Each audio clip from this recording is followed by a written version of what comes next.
दिनचर्या अपनी ऐसी बना लो,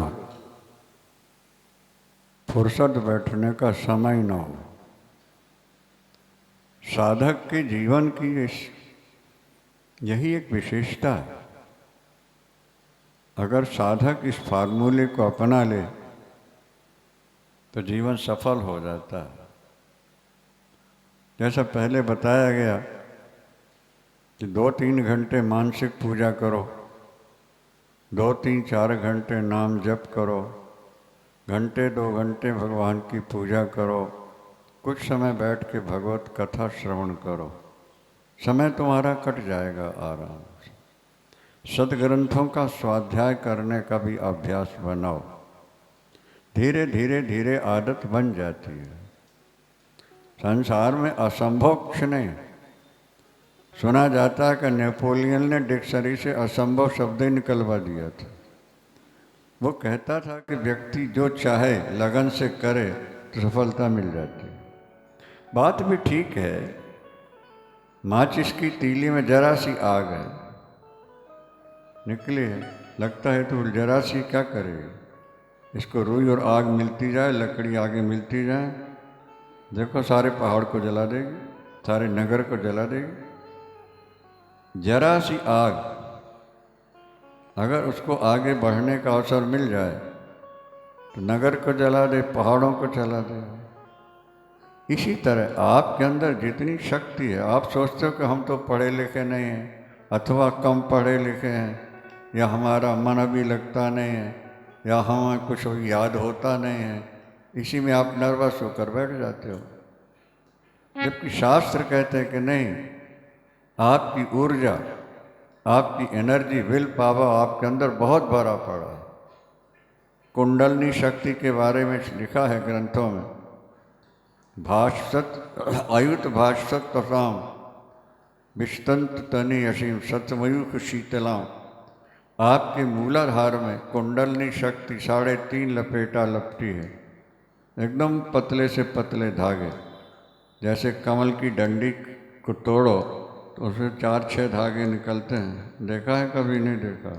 उसमें जो एक धागा है वो कुंडलनी शक्ति का प्रतीक है वो, और आपके अंदर पड़ी है, उसमें कुछ नहीं पता लग रहा आपको। और अगर वो जागृत हो जाए तो शास्त्र कहते हैं 10,000 सूर्यों का प्रकाश और सैकड़ों चंद्रमाओं की शीतलता उसके अंदर भरी हुई है, और तुम्हारे सारी शरीर को प्रकाश से, आनंद से भर देगी।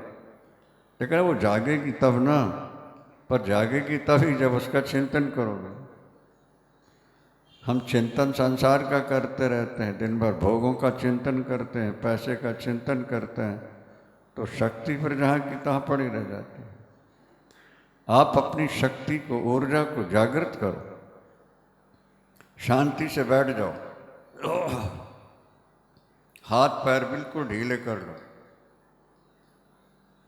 और ऐसा सोचो कि हमारे अंदर अनंत ज्ञान, अनंत तेज, अनंत प्यार परमात्मा के द्वारा आके भर रहा है, भर रहा है।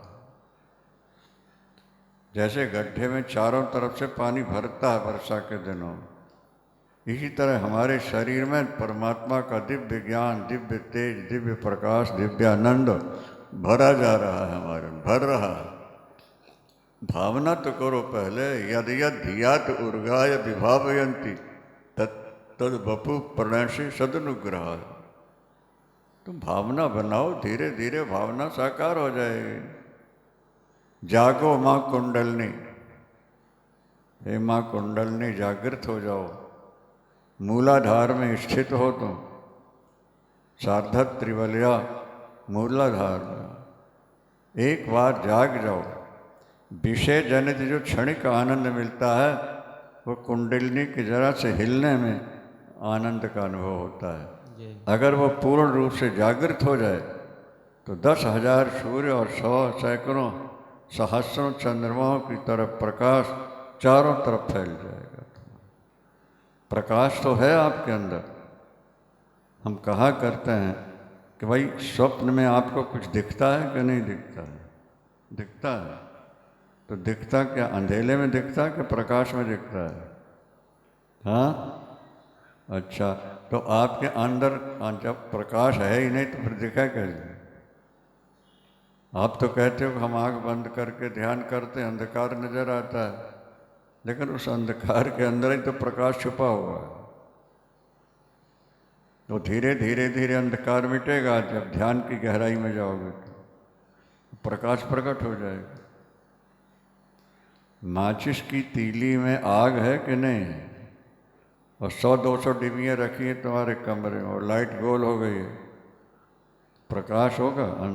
नहीं होगा। कब तक नहीं होगा? जब तक छुपी हुई प्रकट नहीं होगा। ये है तुम्हारे मूलाधार में ब्रह्म ग्रंथि है, तुम्हारे मणिपूरक में विष्णु ग्रंथि है, और तुम्हारे आज्ञा चक्र में रुद्र ग्रंथि है। ये तीनों गांठें जब खुलती हैं और कुंडलनी भगवती जागृत होती है, बस प्रकाश में डूब जाओगे, आनंद में डूब जाओगे। चलो ये कठिन मालूम पड़ता है तो कम से कम प्रभु का सगुण साकार रूप का ध्यान तो कर लो, उनका जप तो कर लो, उनके ग्रंथों को थोड़ा पढ़ लिया करो। नहीं पढ़ सकते हो तो आजकल तो ये सब साधन चल गए हैं, चिप्स लगा लो और अपने सुनते रहो। बड़ा नींद नहीं आ रही तुम कथा सुनना शुरू कर दो मोबाइल से, थोड़े समय में नींद आ जाएगी तुमको। बढ़िया साधन तो सभी है। क्या हमारे शास्त्र कहते हैं, प्रातरुत्थाय सुप्त्यंतम पर ब्रह्म विचारयेत। सोने से उठकर और रात को सोने तक हर समय प्रभु का मधुर मधुर चिंतन होता रहे, आगे चलकर के साकार बन जाएगा। तुलसीदास जी कहते हैं, प्रभु का नाम छोड़कर जो सुख चाहते हैं, माने पड़ोसी थाली को फेंक करके कुत्ते की तरह घर घर टुकड़े चाहते हैं।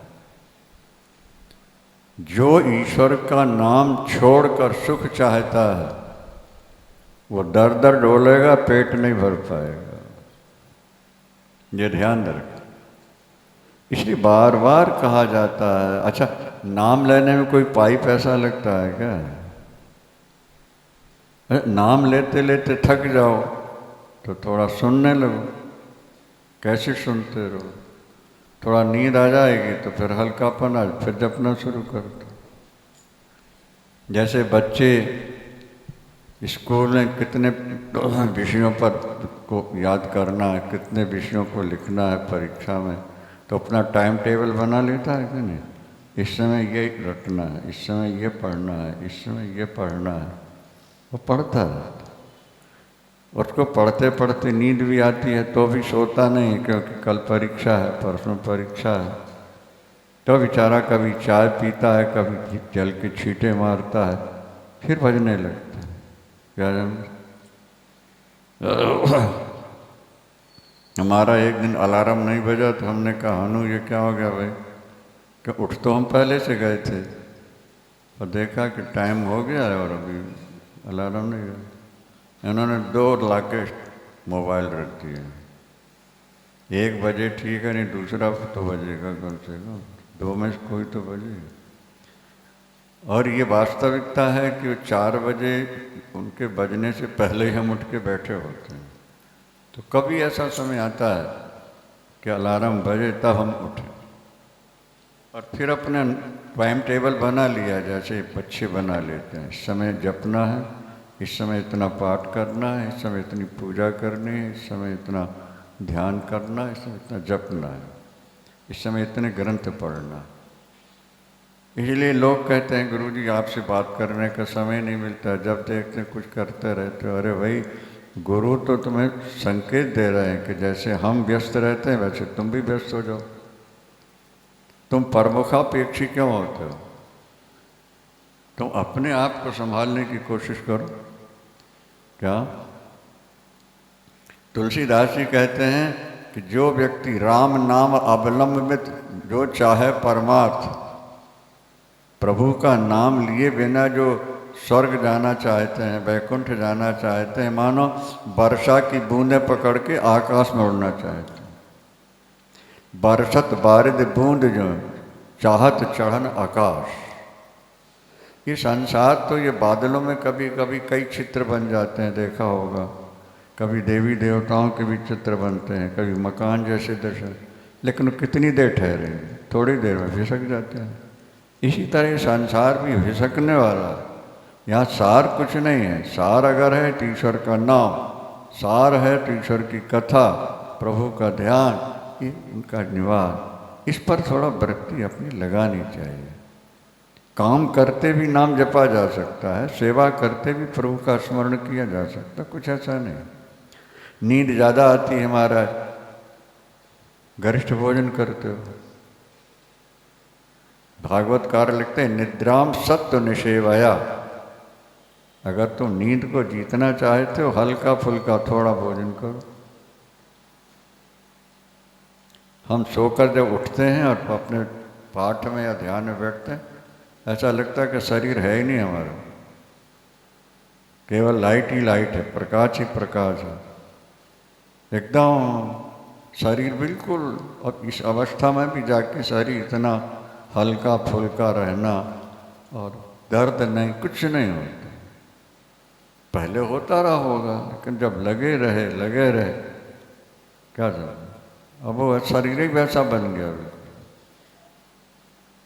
बताया ना कि एक दिन मोबाइल बजा नहीं और आँख खुल गई थी, नाम लेते रहे, पढ़े चलो, और बजने 4:30 बज गए।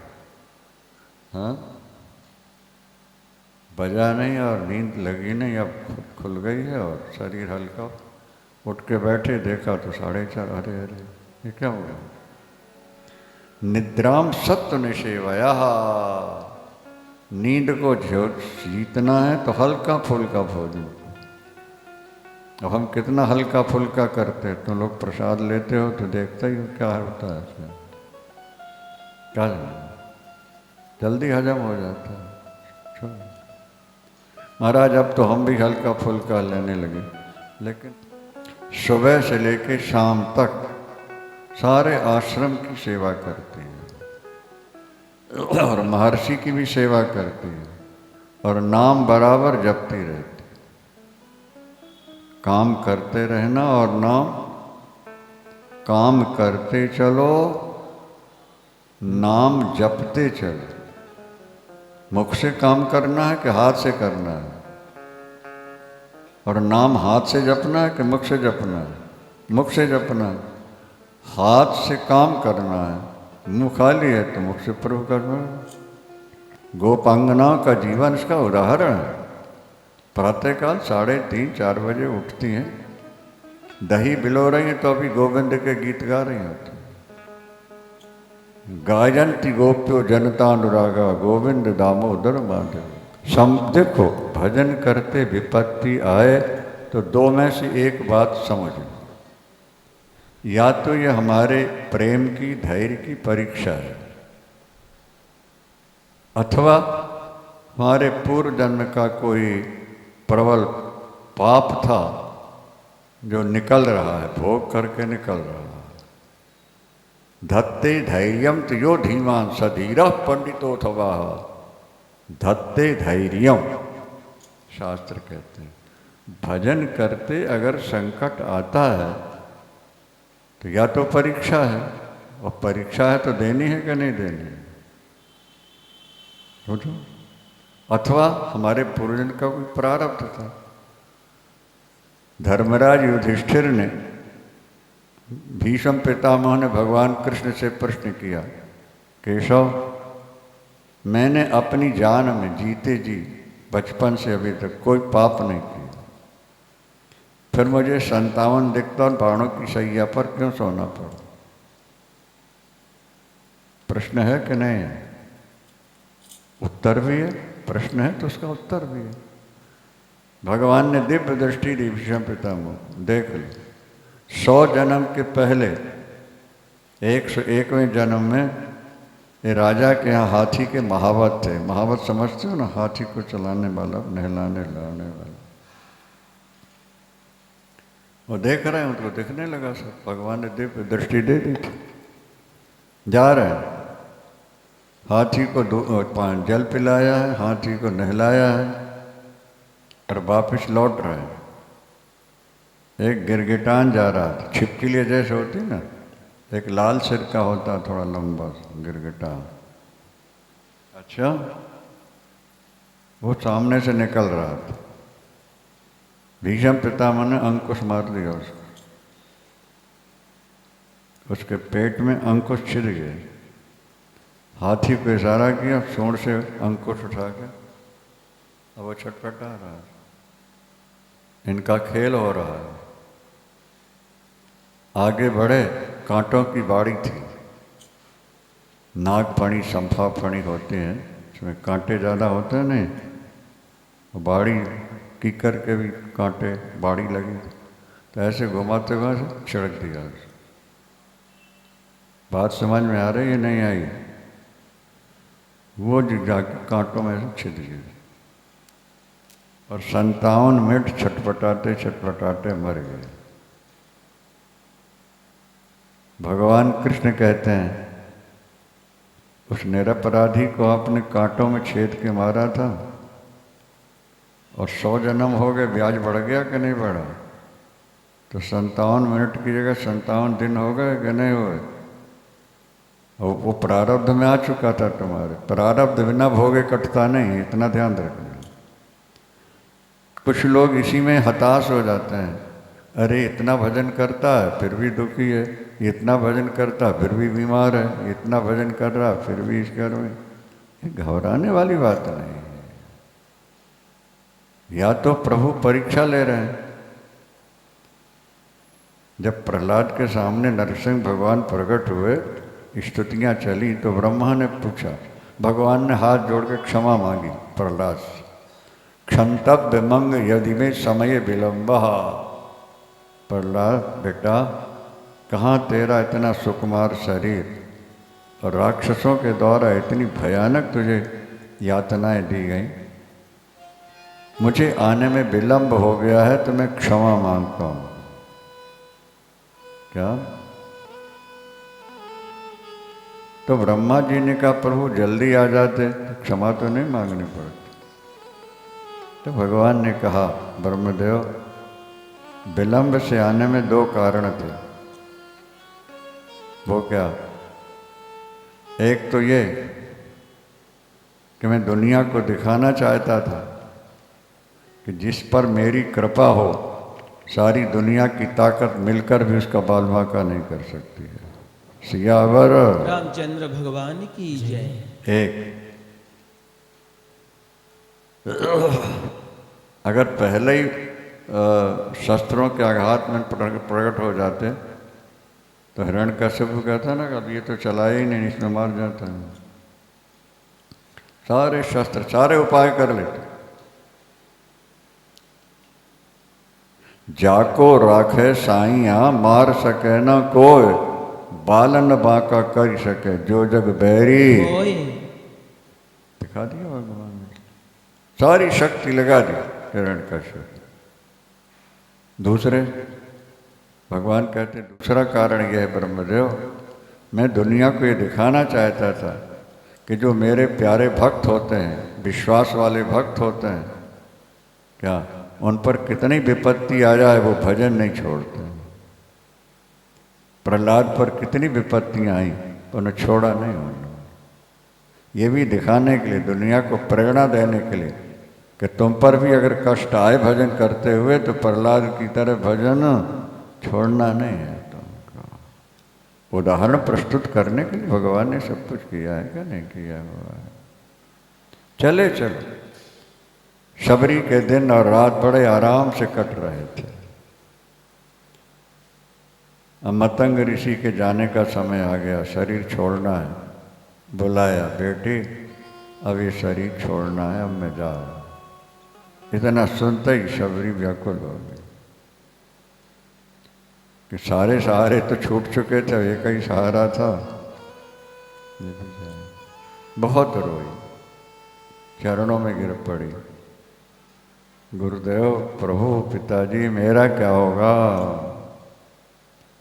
आप चले जाएंगे तो मुझ अबला का क्या, कौन मेरी रक्षा करेगा? इतने राक्षस यहाँ घूम रहे हैं, इतने जानवर रातों में छलांग मारते हैं, चोर डाकू सब तरफ से समस्या तो है। कोई सीमेंटेड मकान थोड़ा था, घास की झोपड़ी है। तब मतंग ऋषि ने सिर पर हाथ रख के कहा, बेटी घबरा नहीं, मुझे तो शरीर छोड़ने के बाद ईश्वर मिलेगा। तू इतनी भाग्यवती है कि तेरे जीते जी राम तेरी कुटिया में आएंगे। सियावर रामचंद्र भगवान की।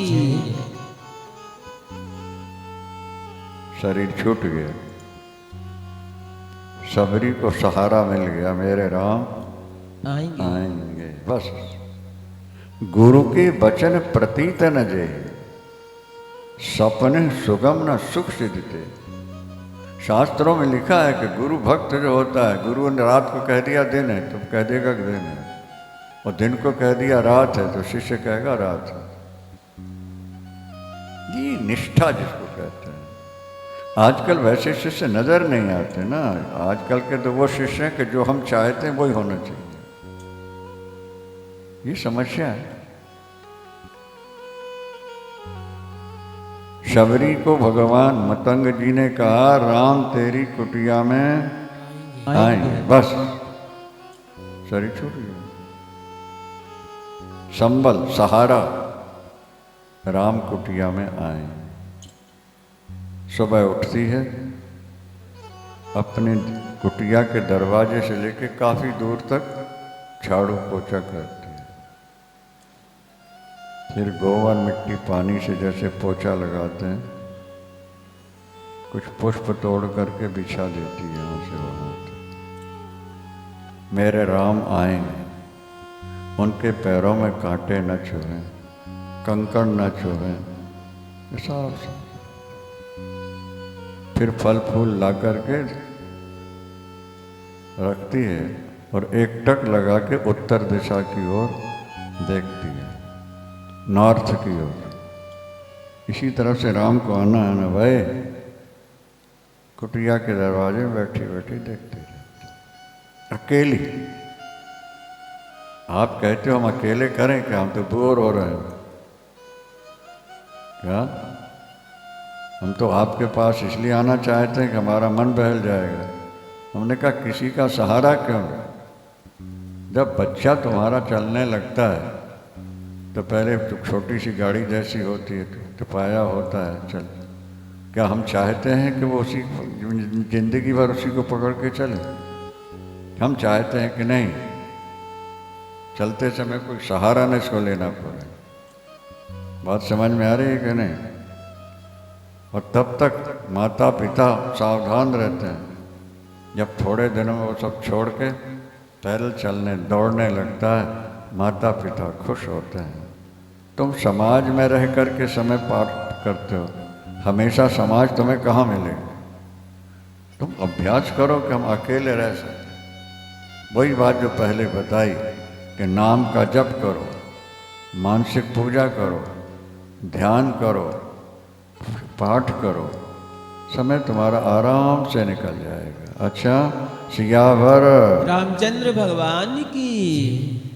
संतों ने आकर के उसके विश्वास को डिगाने की कोशिश की है। अरे शबरी, यहाँ तो हजारों हजार वर्ष से लोग भजन कर रहे हैं, वेदों के ज्ञाता, पुराणों के ज्ञाता। कोई तो केवल पानी पी करके रह रहे हैं, तो कोई केवल हवा पी के रह रहे हैं। उन्हें भगवान का दर्शन नहीं मिला, तुझे क्या मिलेगा। नहीं, हमारे गुरुदेव कह गए हैं, शबरी बेटी तेरे घर राम आएंगे। ये विश्वास कबन्यु सिद्ध के बिन विश्वासा, बिनु हरि भजन न भव नाशा। तब तक तुम्हें सिद्धि मिल ही नहीं सकती जब तक तुम्हारे मन में दृढ़ विश्वास न हो, गुरु के वचनों पर और शास्त्र के वचनों पर। जब तक दृढ़ विश्वास नहीं होगा, सफलता नहीं मिलेगी। शबरी के विश्वास ने, प्रेम ने चमत्कार दिखा दिया कि